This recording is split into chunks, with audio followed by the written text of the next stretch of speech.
SSTV news కు స్వాగతం.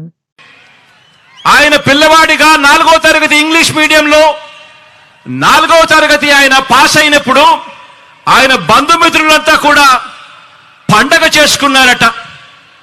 కానీ ఈ పెత్తందారుల పత్రిక, ఆ ఈనాడు పత్రిక, కానీ ఆ పత్రిక ముసుగులో తాము పాటించే ఈ అంటరానితనాన్ని, అబద్ధాలతో అందమైన మేకప్ వేయాలనుకున్న ఇలాంటి దుర్మార్గులు, ఇలాంటి నీచులు మన దళితులకు, మన బహుజనులకు వ్యతిరేకులు, చివరికి చరిత్ర కూడా ఇలాంటి వాళ్ళు వక్రీకరిస్తూ రాతలు రాస్తా ఉన్నారు అనంటే ఏ స్థాయికి నిజంగా పాత్రికేయం పడిపోయింది అని చెప్పి ఆలోచన చేయమని కోరుతా ఉన్నా.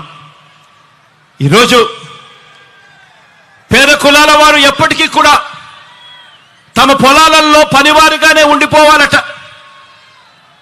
పేద కులాల వారు ఎప్పటికీ కూడా తమ ఇళ్లలో పనివారుగానే ఉండిపోవాలట. తమకు సేవకులుగా ఉండిపోవాలట.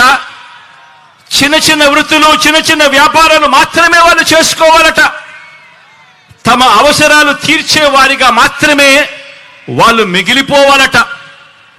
ఇలాంటి ఆలోచనలు కూడా రూపం మార్చుకున్న అంటరానితనమే.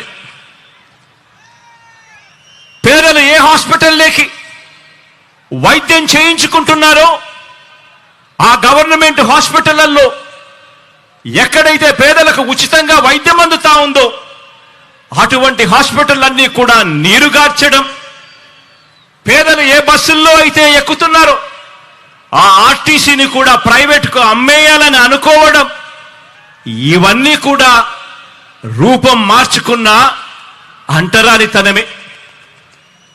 ఏ పౌర సేవ కావాలన్నా కూడా, ఏ పథకం పేదవాడికి కావాలన్నా కూడా ఆ పేదలు లంచాలిచ్చుకుంటూ, వివక్షకు లోనవుతూ, కార్యాలయాల చుట్టూ తిరుగుతూ, జన్మభూమి కమిటీల చుట్టూ తిరిగేలా వారి సహనాన్ని పరీక్షించడం కూడా రూపం మార్చుకున్న అంటరానితనమే. అవ్వ తాతలకు పెన్షన్ కావాలన్నా, రైతన్నలకు ఎరువులు కావాలన్నా పొద్దున్నే లేచి పొడువాటి లైన్లలో ఆ క్యూలల్లో నిలబడి, చివరికి ఆ క్యూలలోనే మనుషులు చనిపోతున్నా కూడా పాలకుల గుండె కరక్కపోవడం కూడా, ఇవన్నీ కూడా రూపం మార్చుకున్న అంటరానితనమే. ఈ అంటరానితనంలో, పేదల మీద పెత్తందారి భావజాలంలో ఇవన్నీ కూడా భాగాలే. ఎస్సీల అసైన్డ్ భూముల్ని కూడా కాజేసి తాము గజాల లెక్కన అమ్ముకోవాలనుకున్న రియల్ ఎస్టేట్ రాజధానిలో పేద సామాజిక వర్గాలకు చోటు లేకుండా తాము మాత్రమే ఒక కోట కట్టుకోవాలన్న కుతంత్రాలు చేయడం కూడా రూపం మార్చుకున్న అంటరానితనమే. రూపం మార్చుకున్న ఈ అంటరానితనం అంటే, పేదల ఇళ్ల నిర్మాణానికి భూములు ఇస్తే సామాజిక సమతౌల్యం దెబ్బతింటుంది అని చెప్పి ఏకంగా కోర్టులకు వెళ్ళి ఆ కోర్టుల్లో కేసులు వేసి సిగ్గు లేకుండా వాదించడం కూడా రూపం మార్చుకున్న అంటరానితనమే.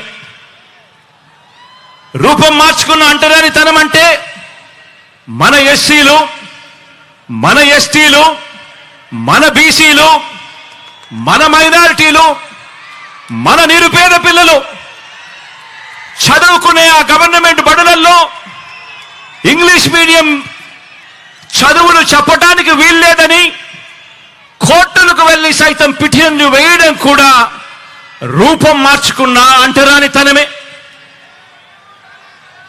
ఆ పేద వర్గాల పిల్లలకు ట్యాబులు ఇస్తే అందులో వారు చూడకూడనివి చూస్తున్నారంటూ వాళ్ళ పిల్లల చేతుల్లో కూడా సెల్ ఫోన్లు ఉన్నాయని, ట్యాబులు ఉన్నాయి అన్న విషయాన్ని ఉద్దేశపూర్వకంగా కూడా మర్చిపోతూ డిజిటల్ లిటరసీని మన పేద పిల్లలకు ఇవ్వటానికి వీల్లేదని చెప్పి కుట్రపూరితంగా రాతలు రాయడం, వాదించడం కూడా రూపం మార్చుకున్న అంటరానితనమే. స్వాతంత్రం వచ్చి 77 సంవత్సరాలు గడుస్తా ఉన్నా కూడా ఇప్పటికీ కూడా అలాగే మిగిలిపోయి ఉన్న ఈ రూపం మార్చుకున్న ఈ అంటరానితనం మీద ఈ 56 నెలలుగా మనం చేస్తా ఉన్న ఒక సామాజిక, ఆర్థిక, రాజకీయ యుద్ధానికి నిలువెత్తు నిదర్శనంగా ఈ అంబేద్కర్ గారి విగ్రహం ఎప్పటికీ కూడా కనిపిస్తానే ఉంటుంది. ఈ విగ్రహం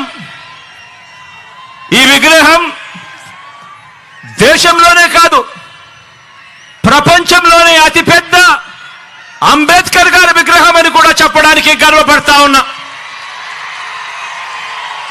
దేశంలోనే కాదు, ప్రపంచంలోనే అతిపెద్ద అంబేద్కర్ గారి విగ్రహం అని చెప్పడానికి గర్వపడతా ఉన్నా.